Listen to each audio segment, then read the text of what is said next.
사실 이 심포지엄은 여러분들이 그 5개국의 숲 교육의 다양성과 모델을 배우고 느끼면서 쌓아온 경험을 정말 공유를 하고, 그리고 진로법 교육과 교류를 하는 것으로 장하고 맞는 자리라고 알고 있습니다.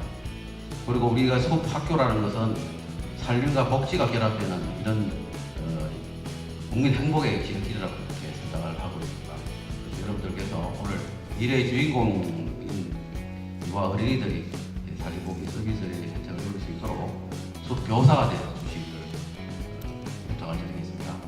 교육이라는 것은 책상에서 앉아서 보시고 공부하듯이 이렇게 시험 쳐서 하는 것이 아니라 어릴 때 보고 듣고 체험하고 하는 그것이 바로 나를 만들고 사람을 만들고 교육이 아닌가 이런 생각을 합니다.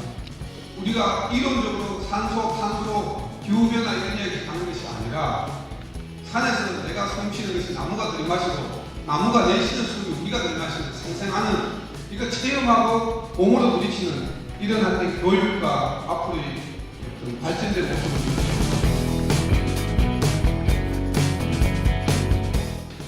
특히 중학교 국제심포지엄 오늘 이 행사는 영국의 숲교육을 모델로 숲유치원부터 초등학교, 중학교까지 확대해서 인류의 지속 가능 발전을 위한 미래 교육의 지평을 넓혀가자는 것이 목적입니다. On behalf of the Child and Nature Alliance of Canada and Forest School Canada, I am honored to speak at the 2016 Forest School International Symposium.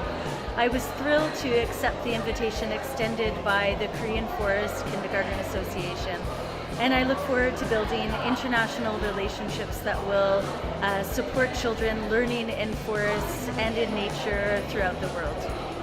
I think it's important for many reasons for children to learn outdoors. Building a relationship with the land allows children to be engaged in their learning process.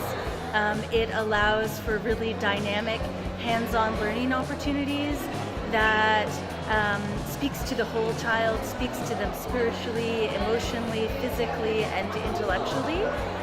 I also think that the learning that can happen outdoors in nature can touch on many aspects of our curriculum. Children, when they play outdoors, they're touching on science, they're touching on mathematics, they're touching on art, they're touching on English, they're touching on biology and chemistry.